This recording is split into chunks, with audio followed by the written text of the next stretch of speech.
Ayan, good morning po. Nandito po tayo ngayon sa kay Ate Maribik, no. Kinukuhanan natin ulit si Ate Maribik ng video. Ilang karatilyang buhangin ito, Ate? 6 na karatilya. Ang molasses mo, 2 lata ng sardinas. tapos yung ano mo, tubig, Isang balde. ang ano mo, ilang piraso ang labas? 110. 110? Yes. 110 pala ang labas sa ano ni Ate. Ayan. So number 4 po ito, Ate. Hi, Pans. Yes. Ayan, mag-hi ka sa fans mo. Hi, Pans. Sarap. Mag-hi ka kasi naka 9 million viewers ka nung ano mo. Ayan. So, ilang karatilya, Ate? Na buhangin? Ha? 6. 6. Ang ano mo, ang molasses mo, 2 lata. 2 lata na sardinas. Guys, ito yung pangpalo namin, guys. So, hindi ganito, oh. Oh, hindi ganito, ha. Ito, pang sa ano ito, pang damit yun. Ilang piraso ang labas? 110. 110. Ayan. So, number 4 po ito, idol, na ano ha. Number 4 po ito, idol, na ano. Ayan, si Ate Maribik. So, please subscribe na po kayo sa Facebook page natin, Felix Tan Pagikan Jr.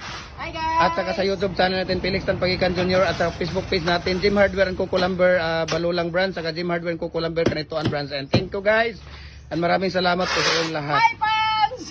Ayan, Ate. So ano yung masasabi mo, Ate, sa mga fans mo na mga nagbabasa yun na hindi daw maganda yung ano mo? Okay lang, trabaho ko naman to eh. Ilang taon ka na dito, Ate, 30 years ko na itong ginagawa.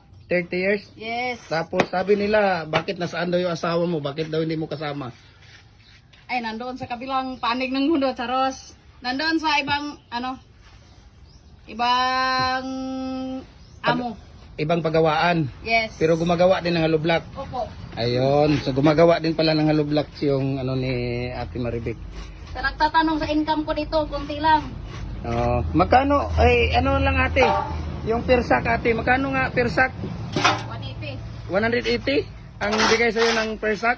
Oo. Ayun. So, mag-hi ka sa mga fans natin. Sabihin mo sa kanila na i-share yung video mo. Sige. Hi, fans! Please share my video. Ayan. So, para maraming mga makakakita. Ha? Kunti lang income ko dito, ha. Huwag kayong magano sa akin. Sabihin mo, magbigay kayo ng star. Bigyan niyo ako ng Star. 50 star. Maliit naman yung ano mo. 100. 1,000 star. Ayun. Ayun. So, ayun. Bigyan niyo daw si Ate Maribik ng star.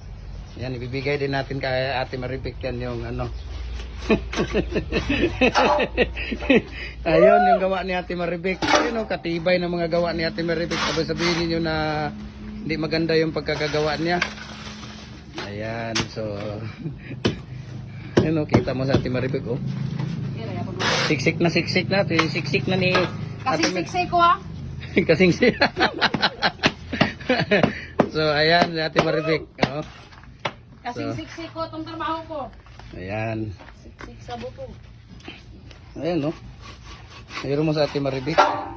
Ilang taon na siya ditong naghahaloblak? 30 years? 30 years, ha. So sa mga bashers mo, Ate, anong masasabi mo doon sa mga bashers mo? Maraming salamat pa rin. Ha? Maraming salamat din sa kanila. Oh, dahil sinusuportaan ka nila, di ba? Opo. Ayun. So, thank you so much. Magbabay ka. Ano bang masasabi mo doon sa mga fans mo? Magsabi ka ng anong gusto mo. Magsabi ka ng anong gusto mo. Sige. Para Sabihin ko. malay mo kung may maawa sa iyo o may Sino sa iyo. bang gustong tumulong sa akin, bigyan niyo ako ng tindahan. Ayun. Para hindi na ako magtrabaho, 44 na ako. Ayun. Sige, ano pa? Yun lang ba ang ano mo? Tindahan lang ang gusto mo, Ate? Bigyan niyo ako ng tindahan para hindi na ako gumagawa ng haloblak. Ayan. Kasi matanda na ako. Ayun. Ilang taon ka na, Ate? 44 na. 44. Ayun, yun pala ang gusto ni Ate.